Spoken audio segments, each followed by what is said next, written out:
सत साहिब सतगुरुदेव की जय। बंदी छोड़ कबीर साहिब जी की जय। बंदी छोड़ गरीबदास जी महाराज जी की जय। स्वामी राम देवानंद जी गुरु महाराज जी की जय हो।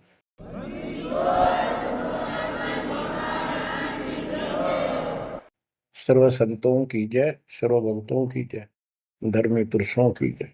श्री काशी धाम की जय, श्री सुडानी धाम की जय, श्री क्रोथा धाम की जय, श्री बरवाड़ा धाम की जय। सत साहिब कबीर दंडवतम गोविंद गुरु बंधु अर्जन सोए। पहले भय प्रणाम तिन नमो जुआगे ओए। कबीर गुरु को की जय दंडवतम कोटि कोटि प्रणाम। कीट न जाने रंग को यो गुरु कर है आप समान। बच्चों, मानुष जन्म परमात्मा की कृपा से आपको प्राप्त है। मनुष्य जीवन के अंदर मूल उद्देश्य केवल भक्ति करना और मोक्ष कराना होता है। इसके लिए सर्वप्रथम गुरु की आवश्यकता होती है। सर्वप्रथम गुरु की, गुरु पूर्ण हो, तत्व ज्ञान प्राप्त हो और संपूर्ण भक्ति मोक्ष मार्ग यानी सभी मंत्र सत्य हों, फिर भक्त मर्यादित रहे, समर्पित रहे, आसानी से मुक्ति प्राप्त कर सकता है। अब जैसे धर्मदास जी का प्रसंग चल रहा है, तो आप देख रहे हो कितनी अच्छी आत्मा, परमात्मा के चाहने वाली, कति कुर्बान। और जैसा उस अज्ञानी गुरु ने मार्गदर्शन किया, कति अटूट श्रद्धा। सेवक तो ऐसा ही हो, पर गुरु ऐसा ना हो जो जीव को कर्म कांड में उलझावे। अब इस कथा से आपको अपने आप बहुत कुछ बातें समझ में आएंगी कि आपको कैसे पूर्ण सतगुरु प्राप्त है, अध्यात्म ज्ञान प्राप्त है, संपूर्ण मूल ज्ञान जो आज तक छुपा के रखना था। और अब भी आप नहीं समझ सके उस परम पिता की महिमा को और इस गंदे लोक के यथार्थता को, तो फिर परमात्मा आपको कौन सी भाषा का प्रयोग करे जिसे तुम समझ सकते हो। लास्ट फिर वही होगा जैसे 600 साल पहले दाता ने आपको पटक दिया था, ठाके झटक दिया था। या तो आंखें खोल लो, भूल जाओ इन बकवादों को। इस संसारिक चोचलों में कुछ नहीं धरा। गरीबदास जी कहते हैं, सर्व सोने की लंका होती रावण से रणधीरम। एक पलक में राज विराजी कर जम के पड़े जंजीर। इतने ठाठ बाट थे, सिद्धियां थी, आकाश में चला जाता था। पुष्पक विमान ऊपर से छीन के लाया था कुबेर से। खूब उद्मस्तार रखा था। और भगत किसका था? शिव जी का। तीन देव की जो करते भक्ति ही उनकी कदे न होवे मुक्ति। और कितनी बकवाद भर जाए इनमें, जिसके कारण प्रसिद्धियां भी होगी साधु संत ऋषियों की। अंत में इनके पास कख नहीं बचा। ये मूल ज्ञान है, ये सार ज्ञान है। इसको समझो अच्छी तरह, पढ़े लिखे हो, शिक्षित हो, एजुकेटेड हो। परमात्मा ने मनुष्य जीवन इसलिए दिया कि तुम कुछ बुद्धि भी एक्स्ट्रा रखते हो अन्य प्राणियों से। इसका सदुपयोग करो। बकवाद बहुत कर ली, बाहर जाना पड़ेगा। अब बच्चों, प्रसंग धर्मदास जी का चल रहा है। देखो, अपना पिता अपने लिए कितना कष्ट उठा रहे हैं। एक जीव को काल की दलदल से बाहर खींचने के लिए कितना कुछ उन्होंने किया। बालक की तरह पीछे पीछे फिरे, कहाँ जंगल में, कहाँ किसी दरिया पे, कहाँ किसी तालाब पे, कहाँ कहाँ कष्ट वो मालिक उठाया उन्होंने। वो कहते हैं, दो दिन मेरी शरण हो, ताका हूं मैं दास, केल गिर लग गया फिर गुप्त धरती आकाश। जैसे राजा अम्बरीश था, उसके पीछे लगे रहे थे। लेकिन हम नहीं समझते, जब हमारे पास दो पैसे हों या 14 काल की छोटी सी राजा था, भगत बतेरा था, यज्ञ बहुत करता था, वाह हो रही थी, पिछले संस्कार भी अच्छे थे। वो संस्कार कब बने? जब कभी कबीर साहब की शरण में था, जैसे कलयुग में हो तुम। अब ये जो रह जाएंगे ना, पार हो गए सो हो गए। भक्ति अच्छी करते हैं क्योंकि सत्साधना मिल गई। एक सांस की कीमत कितनी गजब की है, इसकी बहुत वैल्यू है। पार ना हुए तो फिर ये नो फंस जाएंगे काल के। इनको स्वर्ग में रखेगा, देवता बनावेगा, उड़ा माचे माचे आन देंगे, फिर राजा पृथ्वी पर बना देगा। पृथ्वी पर आकर फिर ये पिछले पुण्यों के कारण ठाठ तो होने हैं, और भक्ति भी करेगी आत्मा, क्योंकि पीछे भक्ति की चास पड़ी हुई है इसको। तो भक्ति गलत करें जाएंगे, लाभ नारे हुए दिखेंगे। यो काल का भयंकर जाल है। मालिक फिर भी अपने बच्चे के साथ रहता है, फिर भी उनको राह दिखाने की चेष्टा करता है, किसी न किसी रूप में अपनी सच्ची भक्ति फिर से बताने की चेष्टा करता है। मानते हैं ना मानते वो अलग बात है। फिर राजा जनक हुआ अम्बरीश का जीवन पूरा करके, राजा जनक का पूरा करके फिर स्वर्ग गया। स्वर्ग में जाते समय लूट लिया काल ने। बिना विवेक वेख जो धारा सब करते सो भी बिना विवेक के न्यू नाश करते हैं। उड़ा दया भाव दिखा दी, अपने पुण्य दे दिए, और फिर नंगड़ होकर पृथ्वी पर आ गया। सारे पुण्य वहां खत्म कराया, आधे आधे ऊपर स्वर्ग में भोग लिए, और फिर पृथ्वी पर आ गए। पहले राजा था दो जीवनों में, राजा अम्बरीश वाली आत्मा। अम्बरीश राजा, राजा जनक सीता का पिता, और फिर वही आत्मा बाबा नानक बनी, खुद नौकर लगा के नवाब के यहाँ। जब ये इस स्थिति में आ गया, कति हैंड टू माउथ हो गए, तब दाता फिर मिले अपने बच्चे को। फिर राह दिखाने की चेष्टा की, खूब वाद विवाद किया। ने बोला आंखा देखो तो मानो, आंखा भी दिखाया जब जाकर माना। बच्चों ऐसे आज आपके साथ खड़े कर दाता देख कहां सिर के होने लग रहा है, यह भी तरह समझ में नहीं आ रही, ये भी तुम नहीं समझ पा रहे। What is this? इसका नाम है कबीर भगवान। इसको कहते हैं सक्षम समर्थ परमात्मा। बच्चों यहाँ देखो, मालिक ने कैसे अपने बच्चों तक संदेश पहुंचाने लग रहे। काल ने जुल्म करने में कसर नहीं छोड़ी, पर यूं भी तो उसका बाप है। और देखो अपने बच्चों को कैसे अमृत छकाने लग रहे। इन क्रियाओं को देखकर ये विश्वास कर लेना चाहिए कि आप समर्थ की शरण में आ चुके हो। द्वार धनी के पड़ा रहे, धक्के धनी के खावे, 100 काल झकझोरी पर द्वार छोड़ जाओ। ईब तुम इतना जरूर कर दियो, और कुछ ना बने तो इतना रहियो, मालिक की शरण से दूर मत होना। चाहे दुखी दिखो, चाहे सुखी दिखो, ईब के आप सत्य में अगला कदम है बस, नथिंग एल्स। दूसरी बात नहीं है। पर होगा उनका जो मर्यादित रहेंगे, समर्पित रहेंगे, तन मन धन सब तेरा, ये कहने से नहीं, करना होगा। काल जाते आज ले चलो दाता, रखियो अपने चरण में। तो बच्चों फिर जब तक चाहोगे तब तक जीवन दे देगा आपको, जब तक चाहोगे। लेकिन अंत में एक ऐसा आप पर प्रेरणा हो जाएगी आपको, और आप ही कहोगे कि दाता ले चलो, बस बस बहुत होगी। तो कहते हैं जीव है इतना जोखिम नहीं, मरा जब निशंक मरे, परमात्मा कहते हैं।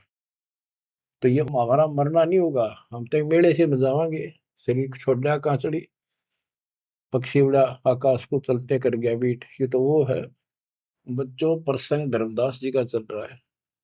परमात्मा ने धर्मदास जी को पूरी सृष्टि रचना फिर सुनाई, क्योंकि शुरुआत में उसने इसलिए सुनी थी, अपना तर्क मन में अलग रखा था। साथ में आमनी देवी ने भी सुनी, दोनों को विश्वास हुआ। परमात्मा से कहा कि जोड़ पानी में पूछो स्वामी, पानी माने हाथ, जोड़ पानी में पूछो स्वामी, को कृपा कर अंतर्यामी, ओ साहब नाम का आही, परचय नाम कहो मोहि पाई, गुरु और सतगुरु तुमको कहूं, हे प्रभु कौन देश तुम रहो। परमात्मा बोले, हो धर्मनी जो पूछो मोही, सुनो सुरती धर कहो मतोई, जिंदा नाम है सुन मेरा, जिंदा बेस खोज के ही तोरा, हम सतगुरु के सेवक आही, सतगुर संग हम सदा रहाई, सतपुरुष व सतगुर आही, सतलोक में वह सदा रहाई। सकल जीव के रक्षक सोई, सतगुर भक्ति काज जीव होई। सतगुर की भक्ति से जीव के सब काम ठीक होंगे। सतगुर सत्य कबीर सो आही, गुप्त प्रगट कोई चिन्ह नाही। सतगुर आज जगत तन धारी, दासा तन दर शब्द पुकारी। काशी रह परख हम पावा, सत नाम उन्मोहि दरडावा। परमात्मा अपने को छुपा के कहते सत परमात्मा तो सतलोक में रहता है और वहां से चलकर आया हुआ है। अब वो सतगुरु सत कबीर काशी में है। वो प्रगट है, गुप्त है। प्रगट का अर्थ है कि सामने बैठा है, गुप्त ऐसे है कि उसको कोई पहचान नहीं पा रहा। सतगुरु आज जगत तन धारी, उस सतगुरु ने, सतपुरुष ने, पूर्ण परमात्मा ने जगत में आके ये कबीर रूप धारण कर रखा है। और काशी रहे पर खम पावा, वो काशी में रहते हैं, हमने उनको पहचान लिया। सत नाम उन्मोहि दरडावा, ये सच्चा नाम, सच्चा ज्ञान, सही विधि उसने मुझे बताई। यम राजा का सब छल चीना, निरख परख यम सो भीना। तीन लोग को काल सतावे, ताको ही ये सब जग ध्यान लगाओ। तीन लोग को यू काल परेशान कर रहा है, दुर्गति कर रहा है तीन लोग की, सब प्राणियों की, और उनका ये ध्यान लगावे। ब्रह्म देव जाकू वेद बखाने, सोई है काल कोई मर्म न जाने। जिसको ब्रह्म भगवान के है ना, देवता लोग, गुरु ऋषि, वो वही तो काल है। तिनके सुत अहि तिर देवा, सब जग करे उनकी सेवा। इनकी पूजा करते, ये उसके पुत्र है तीनों। तिरगुण जाल ये जग फंदाना, जाने ने अवसल पुरुष पुराना। जाकी ई जग भक्ति कराई, अंत काल जीव को सोए दरखाई। जिसकी ये भक्ति करते हैं काल की, ब्रह्म की, या इनके तीनों पुत्रों की, अंत समय वो इनको खावे। सब जीव सतपुरुष के आही, ये सारे प्राणी उस सतपुरुष कबीर साहब के हैं। यम दे धोखा फांसाता ही, प्रथम बहे असुर यमराई।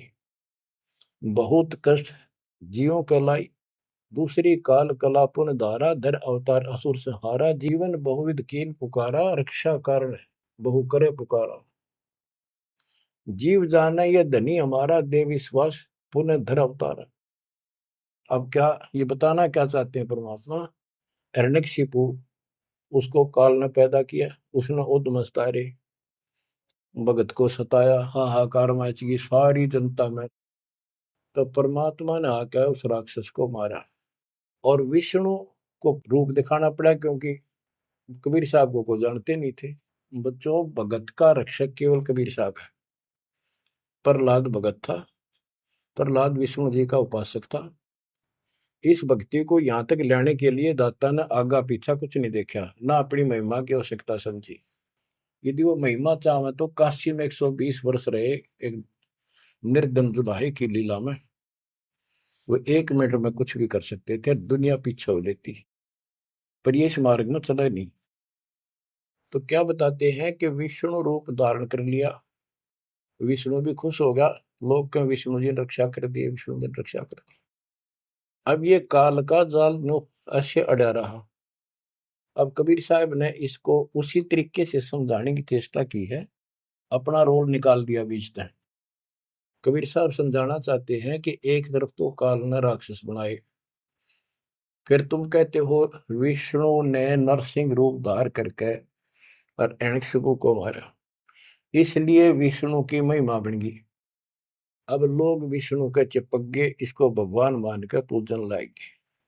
हीरो हो गया यो, जैसे पिक्चरों में देखो हीरो 2-4 रन गढ़ दे, बस वाह वाह वाह के जो है ना, इन करिश्मों को देखकर, चमत्कारों को देखकर इनके चिपक गए। ये सब काल का जाल है, परमात्मा ने इससे कोई लेना देना नहीं। परमात्मा चाहते थे इन भक्तों की आस्था बनी रहे, काल चाहता है ये नास्तिक हो जाए प्रमाण के लिए। परमात्मा से जब वार्ता हुई, इसने विवाद किया, तकरार करी, प्रथम बार आई।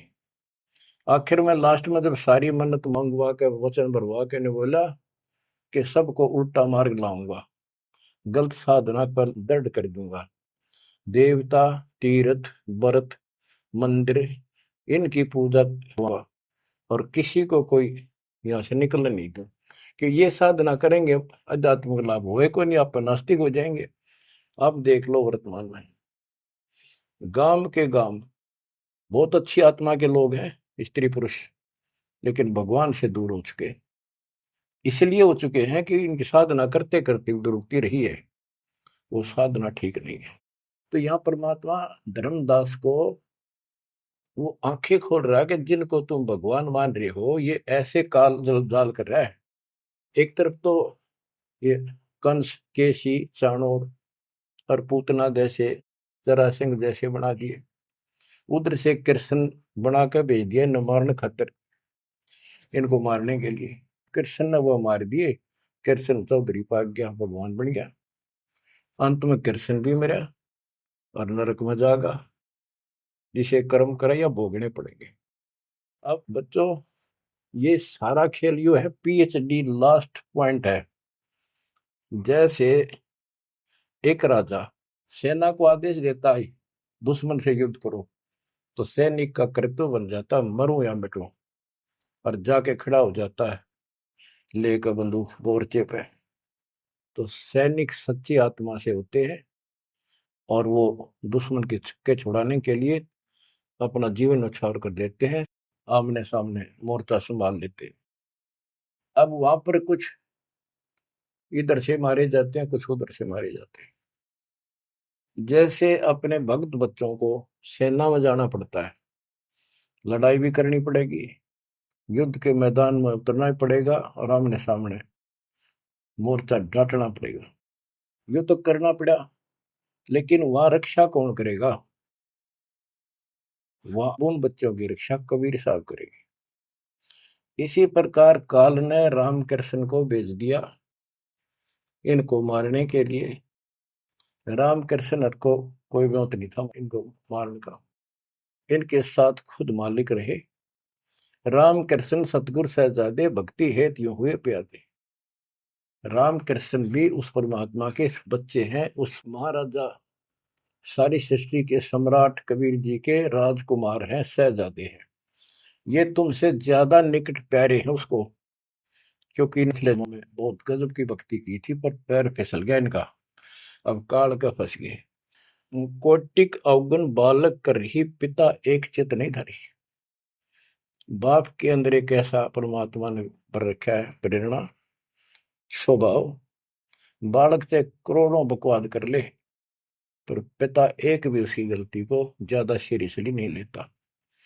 तो इसी स्थिति पर परमात्मा इस नियम से उन निकमों के साथ भी आज है, लेकिन बहुत प्यारे उनको हैं, क्योंकि कभी वो बहुत गजब के भगत थे और कॉलोनी को सिलेक्ट करे उनके कर्म फुड़वाने के लिए, उनको उच्च पद देता है।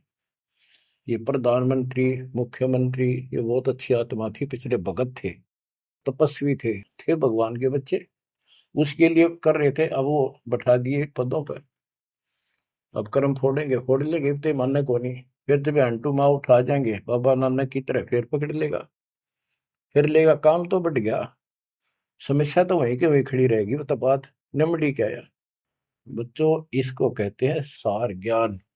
ये है वो मूल ज्ञान। धर्मदास मेरी लाख दुहाई, मूल ज्ञान कहीं बाहर न जाए। मूल ज्ञान तब तक छपाई जब लग द्वादश पंथ ना मिट जाए। अब यो ऐसा ज्ञान आज तक किसी ने निर्णायक नहीं सुनाया। तो ईब कोई बकवाद करेगा तो उनको सबको पता होगा ये संत रामपाल जी से सुनकर अटपट मारन लग रहा है। हमारे छोटे छोटे बच्चे भी उसको 2 मिनट में फिट्टे मुंह कर देंगे। तो ये पंथ खत्म हो गए। बड़ा पेड़ होता है ना, पड़ भी जा, उसकी एक आधी जड़ की तरह रह जाए धरती में लगी, वो थोड़ा बहुत हरा कई दिन रह जाया करे, पर अंत में उसकी लकड़ी सूखेगी। तो आज इनकी स्थिति शुरुआत हो चुकी है, ये सारे ढह चुके हैं। मालिक के तूफान इस ज्ञान के सामने इनका कोई औकात बची नहीं है। अब तुम ध्यान दो जिसके ऊपर ये मालिक गजब की रजा कर रहा है। इसको हल्के में ना लो, तुम ज्यादा सीरियस बनो, समर्पित रहो, औरों से न्यारा सुख धरती पे देगा आपको। लेकिन इस सुख में माचना नहीं, परमात्मा को भूल ना जाना। मालिक की तरफ ज्यादा आवे, सुविधा दे दी, गाड़ी दे दी, सेवा में आवे, सेवा में लावे, बकवादा में कहीं नहीं जावे, तो राम राजी रहेगा, कबीर साहब आपका खुश रहेगा। तो परमात्मा ये बताना चाहते हैं, जीव जाने ये धनी हमारा, जैसे विष्णु कृष्ण राम हो ये भगवान थे न, देख किसे तो कंस मार दिया, केसी मार दिया, रावण मार दिया, हमने के पल्ले पड़ा उसको मारते, हमने तो ये यूरा पाया, ये कुछ बात बनेगी। प्रभुता देख के न विश्वासा, अंत काल पुनः करे गिरासा। या प्रभुता देख के इनकी राम कृष्ण और के बड़े हीरो थे, कर दिया, लोगों ने इनको भगवान मान दिया। यही बते डपली पिटन लाग रहे हैं। द्वापर देख कृष्ण की रीति, परमात्मा कहते तू कृष्ण जी का भगत है, सुन ले कृष्ण की नीति अनीति। आप मानते हो कृष्ण ने गीता बोली, पहले तो गीता में उसको भगत बनाया, धार्मिकता सिखाई, और गीता का पाठ अर्थ बतलाया, और फोन उनको कहा युद्ध कर, युद्ध कर, तुझे कोई पाप नहीं लगेगा, और पीछे वो पाप लगा दिया। हिमालय में जाके गड़ो, अश्वमेघ यज्ञ करो, तुमने बंधुघात किया इसलिए पाप लगे। और जब जिस समय महाभारत समाप्त हो लिया युद्ध, और युधिष्ठिर को राजगद्दी दे दी गई, तो बच्चों युधिष्ठिर को भयंकर शोपन आने लगे, मरे हुए आदमी दिखे, सर कटे आदमी चलते दिखे, खावन पीवे सारी रात बैठ के काटे। द्रौपदी ने देखा, उसने अपने अन्य पतियों को बताया, अर्जुन को, भीम को, आदि को, कि ऐसी स्थिति आपके भाई की है, यू ना सोता ना आपको बताता, ये उस दिन का मेहमान है। तब सारे चारों भाइयों ने खड़े होकर उनसे प्रार्थना लगाई कि कोई बात बताओ, क्या आप हमें अपने भाई नहीं समझते? कोई कष्ट है, संकट है तो हम आपके साथ हैं, आप अकेले क्यों दुख पा रहे हो? हमें शेयर करो। कुछ दिन तक कुछ नहीं किया, फिर आखिर में बता दी कि ऐसी स्थिति है मेरी। फिर क्या होता है, जब ऐसा संकट आता है, आप अपने गुरु से ही बात करते हैं। श्री कृष्ण जी के पास गई, श्री कृष्ण जी को सारी स्थिति बताई कि हमारे भाई को ऐसे ऐसे समस्या होगी, कोई समाधान बताओ। तब वो कृष्ण जी कहते हैं कि तुम्हारे को जो युद्ध में तुमने पाप किए, बंधुघात किए, भाई मारे, भतीजे मारे, वो पाप लगा है, और इसके लिए एक अश्वमेध यज्ञ करो, उसकी शर्त बताई थी। अर्जुन उस समय स्तब्ध रह गया कि ये, और कृष्ण उस दिन तो कह था तुम्हें कोई पाप नहीं लगा तो निश्चिंत होकर युद्ध कर ले, मैंने सारे रख, तो तेने मत बनाना। आज ये पाप कहां से आ गए? विवाद करना इसलिए उचित नहीं समझा कि जब मैंने ये पॉइंट उठा दिया, भाई मेरा इलाज नहीं करा होगा, क्योंकि उसमें करोड़ों रुपए लगने थे उस धर्मयज्ञ के अंदर। और युवती ने सोचेगा भाई खुश नहीं है मेरा इलाज कराने में, ये मर जाएगा, इतना धर्म कर्म का पक्का है। तो अर्जुन ने अपने सब्र का घूंट पिया, अपने दिल की झाल डटी, और जैसा कहा वैसे यज्ञ करवाई।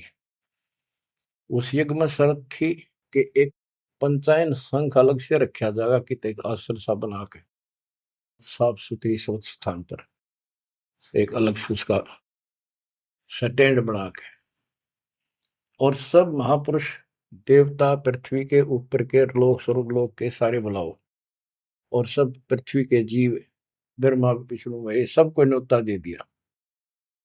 56 करोड़ यादव, 12 करोड़ ब्राह्मण, 88,000 ऋषि, 33 करोड़ देवता, और ये सारे आगे। सबने भोजन खा लिया, और शंख नहीं बजा, यानी यज्ञ संपूर्ण हुई नहीं। यज्ञ पूरी ना हुई तो पाप कटे नहीं, वो दुख नो का नो रहेगा। तो इतना खर्च हो चुका, और बात वहीं की हुई, कोई ट्रीटमेंट नहीं। श्री कृष्ण ने भी खाना खा लिया। उस समय युधिष्ठिर ने पूछा, भगवान अब कैसे बात बनेगी, सबने भोजन खा लिया है। तब कृष्ण जी ने बताया, क्या तुमने इधर एक संत है, उसका ये सुदर्शन नाम है, वो एक गुरु भक्त है, उसको निमंत्रण नहीं दिया। भीम की ड्यूटी थी, सेवा थी उस साइड में निमंत्रण बांटने की। भीम से पूछागा, भीम ने बताया कि मैं गया था पर वो गलत बोला। उसने कहा कि तुम्हारे से तो कसाई भी अच्छा था, तुमने इतने मानस मार दिए। वो विधवा बहन सैनिकों की आज तक टक्कर मार कर हो रही है, तुम बैठ के मौज कर रहे हो, नरक में पड़ोगे जाके। तुम्हारे अन्न खाकर नरक में जाना है क्या मैंने? पहले मुझे ऐसी ऐसी 100 अश्वमेघ यज्ञ का फल दो, तब मैं तुम्हारा टूक तोड़ू। कृष्ण बोला, फिर आपने क्या कहा? मैं क्या कहूँ था जी? उसने फिर कह दिया, बताओ ना मन्ना, ये तेरे बिना कि हमारी यज्ञ अधूरी रह जाएगी, श्री कृष्ण जी हमारे साथ। तब भगवान बोले, सारी बात बिगाड़ दी, तुम चलो। पांचों को रथ में बैठा के लाया। उनकी कुटिया से एक, कम से कम 1 योजन यानी 12 किलोमीटर दूर रथ रोक दिया। वहां से पैदल चल के आए नंगे पैरों। उस दिन क्या था, सुदर्शन जी ने अपने गुरु परमात्मा खुद कबीर साहब करुणा में नाम से प्रकट थे द्वापर में, उनके वो शिष्य थे, उनको सारी बात बताई। परमात्मा को पता था फेरा होंगे काम तो उनका होना को नहीं।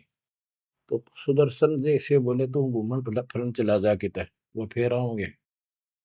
कि सुदर्शन जी तो चले गए भ्रमण पे, परमात्मा उनका रूप बना के वहां बैठेगी कुटिया में। जब वह सारी टीम पहुंची कृष्ण वाली, जाते ही श्री कृष्ण ने दंडोत प्रणाम की। साथ में पांचों पांडवों करनी थी। फिर कहा, परमात्मा ने पूछा, हे जगदीश, हे तीन लोक के मालिक, यह कैसे आना हुआ गरीब की झोपड़ी पे? तो श्री कृष्ण जी ने कहा, आप जानी जान हो, इन्होंने ये पांडव हैं, ये भीम है, ये युधिष्ठिर है, सारी इंट्रोडक्शन कराई। ये आपको निमंत्रण देने आए हैं, इनके यज्ञ में प्रसाद पाओ ताकि इनका कल्याण हो। सुदर्शन जी बोले कि भाई मैंने इस भाई तक कही थी, देखो खड़ा मोटा हा, मेरी वह शर्त पूरी कर दो तो मैं आज तैयार हूँ, नमक हो नहीं चालू। तो श्री कृष्ण जी बोले, जी आपकी वाणी है, कबीर संत मंडल पहुंचा दिए, तजमाया अभिमान, जो जो कदम आगे रखे ओ एक समान। ये दाता, हम वहां से चलकर कहाँ से चले थे, आप तो सारे कदम जानते हो, और 12 किलोमीटर तय, 1 योजन तक हम कति पैदल आए हैं।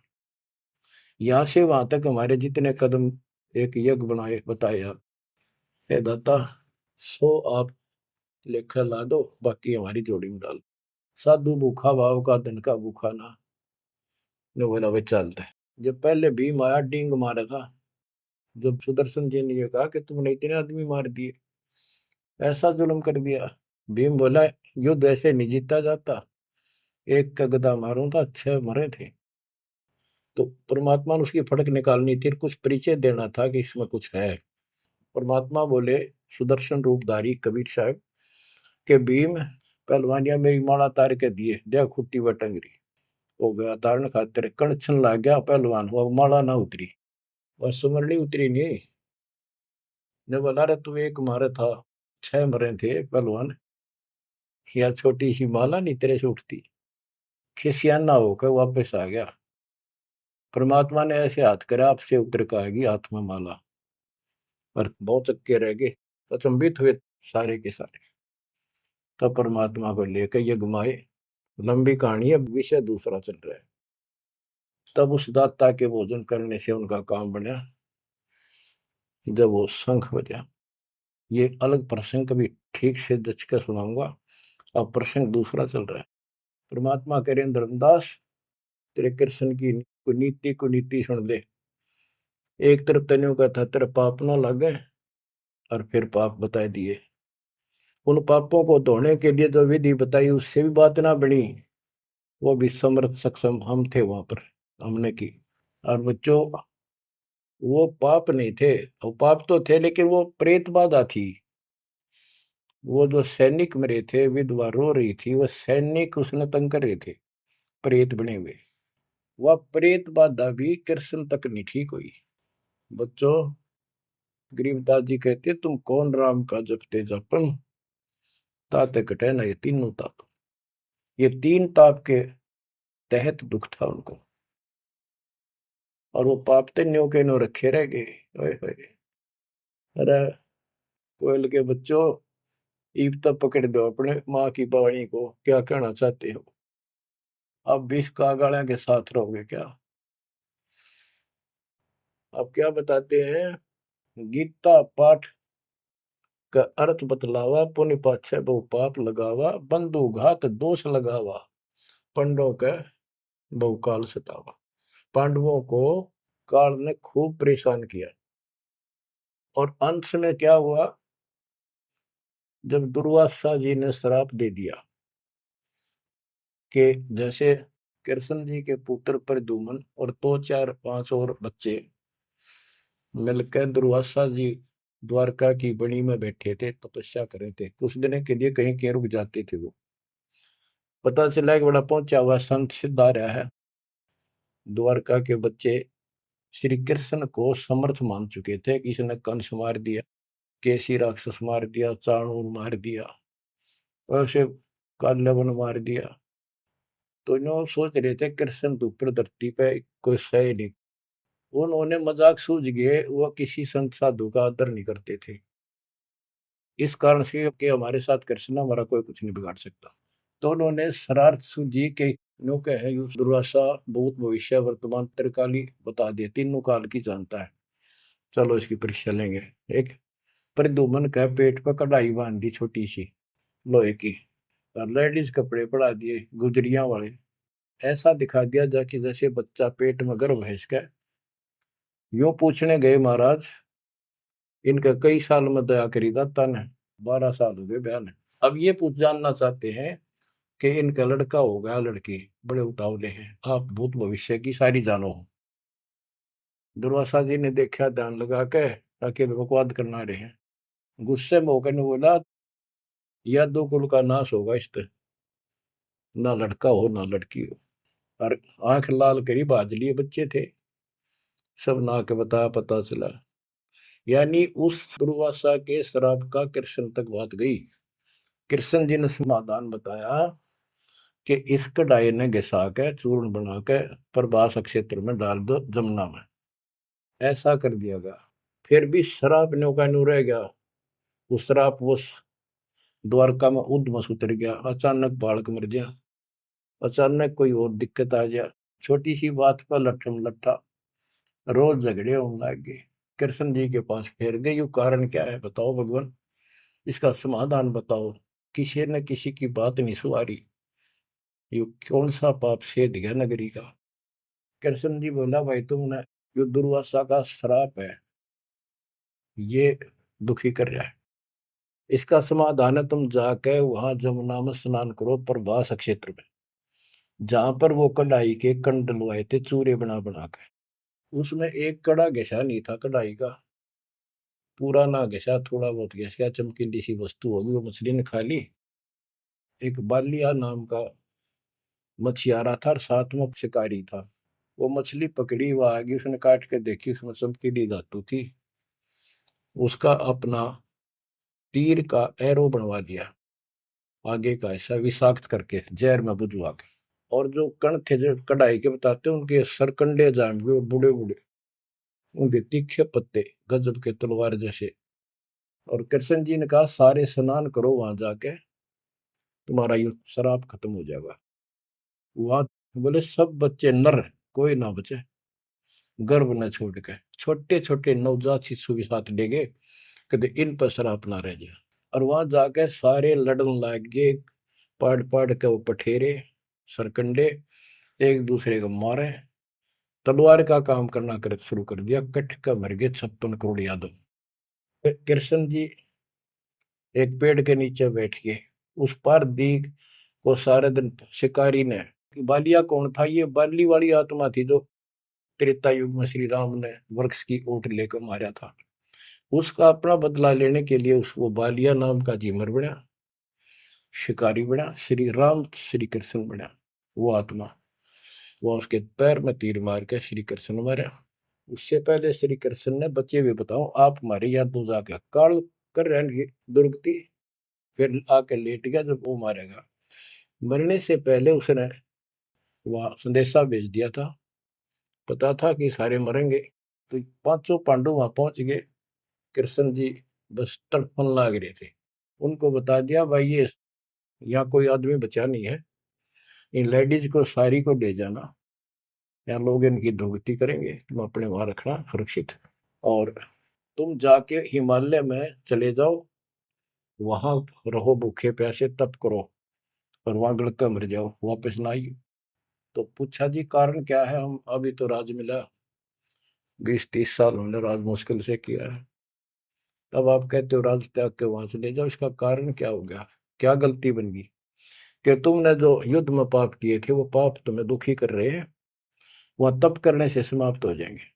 तब अर्जुन को कहना पड़ा कि भगवान आप ऐसी स्थिति में हो, मुझे कहना तो नहीं चाहिए पर मैं रोक भी नहीं सकता अपने आप। पहले तो आप कह रहे थे गीता में कि ऐसे ऐसे तेरे को पाप नहीं लगेगा, और ये पाप हमारे सिर पे धरती है। फिर भाई के अश्वमेध यज्ञ कर पाप खत्म हो जाएंगे, वो पाप फिर भी रह गए। तब मैं बोल नहीं पाया, आज मैं रोक नहीं पाया। या तो इसका उत्तर दे दो ना, मेरा जीना भी दूभर हो जाएगा शेष सांस। तब उसने बताया भाई मैंने ना मेरा मन के गीता में कहा था, और के कुछ तेरे को बोल रहा था। असली बात यह है, अब मैं जो कोई कर लियो कुछ पाप हमारे उड़ तपस्या से कुछ तप बन जाएगा, पाप पुपना कट्टे से। उसने में बताई तप करने से आगे फिर थोड़ा बहुत को राज मिल जाएगा। इनके पास इतनी स्टोरी है, ज्यादा नहीं। तो बच्चों देखो काल का जाल। उसका अंतिम संस्कार श्री कृष्ण का करके वो चले गए, और अर्जुन ने एकलन छोड़ गया कि एकला योद्धा है, कोई खतरा नहीं। सब लेडीज को लेकर चाल पड़ा गोपियों को। रास्ते में बिल्लो ने पकड़ लिया, उन्हें पीटा इस अर्जुन को। गोपियां लूट ले गए, लड़कियां ठा ले गए रामजादे। और इस पर धनुष साथ ले रहा था जो महाभारत के युद्ध में जो उद्मस्त आ रहा था, वो उठा तक ढीसते। तब रोवा खड़ा खड़ा कि इस कृष्ण ने तुम्हारा नाश कर दिया, सारे हमारे साथ धोखा किया। जब नाश कराना था युद्ध में, मानस मरवाने थे आदमी, जब तक ताकत दे दी, अब मैं खड़ा खड़ा पड़। गीता भी यही कहती है, बलवानों का बल मैं हूँ, बुद्धिवानों की बुद्धि मैं हूँ। यहाँ परमात्मा कबीर जी बताते हैं युग कृष्ण नहीं, युग काल उनका बाप ये जुल्म करे भाई, इनको पता है नहीं हो क्या रहा है। धर्मदास ये बातें सुनकर चक्कर में पड़ गया, मुंह का नहीं देखे देखे, आंख भी नहीं झपके। ये भगवान कति सौ की सौ सच्ची, सारी बात बिड़ा करते। देखिए धोखे बैठे थे, साथ में हमने बैठी, दोनों टेक टेक सुने मालिक के अमृत वचन। ये परमात्मा हम रोज सुना करते, मेरी तरह पत्थर पड़ गए थे कल। आपके क्या गुण गाओ मालिक, कैसी आंख खोल दी मेरी। परमात्मा कहते और सुन ले। अब क्या है, हिमालय में चले गए सारे पांडव, और वहां सारे मरते गिर जाते गए। तो कहते हैं जब ये पहुंचे ऊपर, तो युधिष्ठिर बाद में मरा, और तो सारे बर्फ में गड़ गए, बर्फ में पैर गड़ जाते कति। लेकिन युधिष्ठिर का अंगूठा अंगूठा गला, बाकी शरीर जो का तो रहा, मर गयो भी गया। जब ये ऊपर गया, वो पहले जो चले गए थे मर मर कर, चारों पांडव और वो उनकी मां कुंती द्रौपदी, वह सारे नरक में ठोक रखे। यो पहले स्वर्ग ले जाएगा, फिर इसको कुछ समय नरक में डालना था, क्योंकि इसने धर्मदास झूठ बोली थी युधिष्ठिर ने। कौन सी झूठ बोली थी? कि अश्वत्थामा मर गया। द्रोणाचार्य गुरु का बेटा अश्वत्थामा था। द्रोणाचार्य इतना सूरवीर था, अगले दिन उसने युद्ध में उतरना था, और कृष्ण जी को पता था, उसने बता दिया था जयो आ गया ना द्रोणाचार्य तुम्हारे सामने, एक नहीं छूटेगा, इतना धनुषधारी है। तो इसका इलाज ये है कि युधिष्ठिर झूठ बोल दे, और की नहीं मानने का। पहले कईयां ने जाके कहा नो कह दो कि इसका बेटा अश्वत्थामा मर गया, तो यो उस पुत्र मोह में इतना पागल हो जाएगा, इस पर हथियार नहीं उठेंगे, और युद्ध तक करेगा पर यू हार जाएगा, मारा जाएगा। तो युधिष्ठिर को सब ने कहा जाके कि अश्वत्थामा मर गया। कईयों ने जाके दूत भेजे गए दूसरी सेना में। तो द्रोणाचार्य बोले मैं विश्वास ना करूं, तुम झूठ बोलते हो। अगर युधिष्ठिर कह देगा तो मैं सच्ची मानूंगा। तो दूसरे क्या तुम मार दियो, तो गिर दिया ठागा, फूक फेंक दिया ठागा मैंने। युधिष्ठिर को तैयार किया गया कि तू यह झूठ बोल। वो मना कर गया कि ना तो दिक्कत हो जाएगी और मैं झूठ नहीं बोल सकता। फिर एक अश्वत्थामा हाथी का नाम था, जैसे पशुओं के नाम रख लेते हैं ऐसे। वो अश्वत्थामा हाथी मार दिया।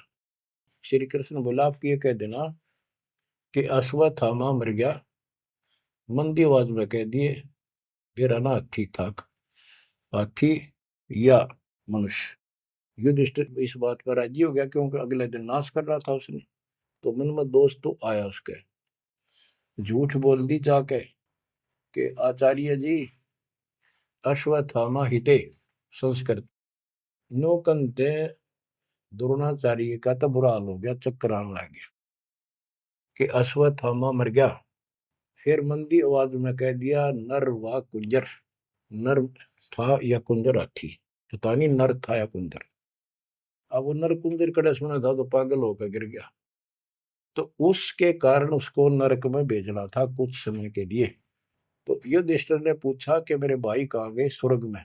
तो उनको बताया कि उन्होंने पाप करे थे महाभारत में, और भी जितने पाप कर रखे थे वो सारे के कारण नरक में पड़े। धर्म युधिष्ठिर बोला कि मुझे उनके दर्शन कराओ, मैं देखना चाहता हूँ। देखा सारे हाहाकार मचाने लग रहे। तो बोला मुझे भी अब मेरे भाई बहनों के परिवार के साथ भेज दो। तो वो चाहे थे कि बेचने इसका मार डाल लिया जाओ। तो वो इस कारण से उसको भी कहते कुछ समय के लिए नरक को भोगना पड़ा। अब ये परमात्मा कहते हैं बंधु घात दोष लगावा, पांडवों के बहुकाल सतावा, भेद हिमालय ते ही गलाए, छल अनेक की नहीं यमराए। बच्चों, और फिर उनको पांडवों को ले नरक में डाला। हाँ, बच्चों, स्वर्ग के धोखे नरक ही जाही, जीव अचेत यम छल चिन्ह नहीं। ये बोले जीव इस काल के इस छल को, इस जाल को, षड्यंत्र को नहीं समझ पा रहे। पांडव सम को कृष्ण को प्यारे, सोले नरक में डारे, वो भी सारे नरक में डाल दिए। मानुष जन्म बड़े पुन होई, सो मानुष तन जात बिगोई, नाम बिना नहीं छूटे कादू, बार बार ये नरक ही घातू। नरक निवारण नाम जो आही, सुरनर मुनिजन जानत कोई नाही। जो नरक से छुटकारा देने वाला असली नाम है, इतने देवता नहीं जानते, ना ऋषि जानते, ना ब्रह्मा विष्णु वही जानते। ताते यम फिर भटकावे, नाना योनिन में काल सतावे, बिरले सार शब्द पहचाने, सतगुर मिले तो सतनाम समाने। इतना कुछ सुनकर धर्मदास कहता ही साहब मैं तो पग सिर धरूं, तुम ते कुछ दुविधा नहीं कर। अब मोई चीन पड़ी यम बाजी, तुम ते भयो मोह मन राजी। अब आपके ऊपर मेरी कति आत्मा डट गई, मेरा मन कति खुश आपके। मेरे हृदय प्रीति अस आई, तुम ते हो गई जीव मुक्ताई। अब मुझे विश्वास हो गया कि मेरा कल्याण आपसे होगा। मुझे लगता है तुम ही सत कबीर हो स्वामी, कृपा करो तुम अंतर्यामी। हे प्रभु देव परवाना मोही, यम तरण तोर भजो मैं तो ही। मोरे नहीं और सो कामा, निस्तिन सुमरो सदगुरु नामा। पीतल पत्थर देव द्यो बहाई, इन फेंक दो उठाकर, सतगुरु भक्ति करो चितलाई। ये बंदी छोड़। हो। परमात्मा बोले सुनो धर्मनी, अब तो ही भुगताऊं, निश्चय यूं से तो ही बचाऊं। देव परवाना हंस बारू, जन्म मरण दुख सब टारूं। ले परवाना जो करे प्रतीति, जिंदा कह चले यम जीती। अब वही आज्ञा देव धर्मदासा, मैं गमन करूं सतगुरु के पास है। अब मुझे आज्ञा दे, मैं अपने गुरु जी के पास जा रहा हूँ। सतगुरु संग आयब तो पाई, फिर मैं अपने गुरु जी ने लेकर आऊंगा तेरे पास। तब परमाना तो ही मिलाई, उनसे तुम्हें नाम दिलाऊंगा मैं। क्योंकि अभी धर्मदास को पूरा पक्का करना था। धर्मदास बोले हे प्रभु अब तो जान ना दे, नहीं आए तो मैं बहुत पछते हूँ। पछताई पछताई बहुत दुख पाऊं, नहीं आओ तो प्राण गवाऊं। हाथ से रतन खोई कोई डारे, सो मूर्ख निज कान बिगाड़े। ये मैं कैसे छोड़ू, अपने हाथ से रतन कैसे खो दूं। जब नहीं आए तो ना मैं खाऊं ना कुछ पीऊं, मैं मरूंगा। आप जब फिर नहीं आए तो परमात्मा ने कहा कि चाल पड़े, क्योंकि अभी ताव और बाकी देना था। धर्मदास सामने कति गली में खड़े हो गए, जब तक दिखते रहे आंखों में आंसू भरे रहे, एक टक देखते रहे। बच्चों, परमात्मा आपको मोक्ष दे, सदा सुखी रखे, शेष फिर दृढ़ हो जाओ, तड़फ जाओ उस घर जाने के लिए। परमात्मा आपको मोक्ष दे, सदा सुखी रखे, आपको अपने घर की याद बनी रहे, काल का दुख सदा याद रहे। सत्साई।